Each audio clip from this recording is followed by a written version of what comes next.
கை குழந்தையோட பச்சை குழந்தையோட எதுக்கு ஏறாங்க எதுக்கு இறங்குறாங்கன்னே தெரியல. காவல்துறை இறங்குற காவல்துறை அந்த வாகனத்தோட கதவை திறந்து வைக்க மாட்டேங்காங்க.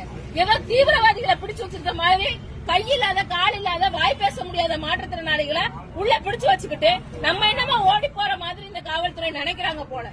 இந்த காவல்துறைக்கு இப்படி அதாவது விடிய விடிய இந்த பஸ்ல வச்சு அலக்கழிக்கணும்னு அவங்களுக்கு சொன்ன அறிவுரையாளர் யாரு?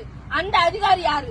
அந்த அதிகாரிக்கு அவர் மனநோயால பாதிக்கப்பட்டிருக்காரா இல்ல அந்த அதிகாரி மன வளர்ச்சி குன்றியவரா அப்படின்னு அவரை கொஞ்சம் செக் பண்ணி அட்டப்பட வேண்டிய தேவை இருக்கு அப்படிங்கறத நாங்க பாக்குறோம். எங்க ரொம்ப உண்மையிலே ரொம்ப மன வருத்தம். விடியல் அரசு சொல்லி விடியாத ஒரு இரவு எங்களுக்கு காட்டிட்டு இருக்காங்க. இரவு ஃபுல்லா எங்க சுத்தி வச்சுட்டு இருக்காங்க. சென்னையை பார்க்க வச்சுட்டு இருக்காங்க. இதெல்லாம் நாங்க சென்னையை பார்த்ததே இல்லாத மாதிரி இந்த சென்னை காவல்துறை நடந்துக்கிறது ரொம்ப ரொம்ப மோசமா நாங்க தமிழ்நாட்டுல இதை பாக்குறோம். இப்படி மாற்றுத்திறனாளிகளை அலக்கடிக்கக்கூடிய ஒரு அரசை இதுவரையே பார்த்ததில்ல. ஜனநாயகம் குழி தோண்டி புதைச்சிட்டாங்க இந்த அரசு அப்படிங்கறதுதான். இந்த விடியல் ஆட்சியில மாற்றுத்திறனாளிக்காக விடியல் கிடைக்கணும். இந்த விடியல் கிடைக்கிற வரை இந்த வீடியோவை ஷேர் பண்ணுவோம்.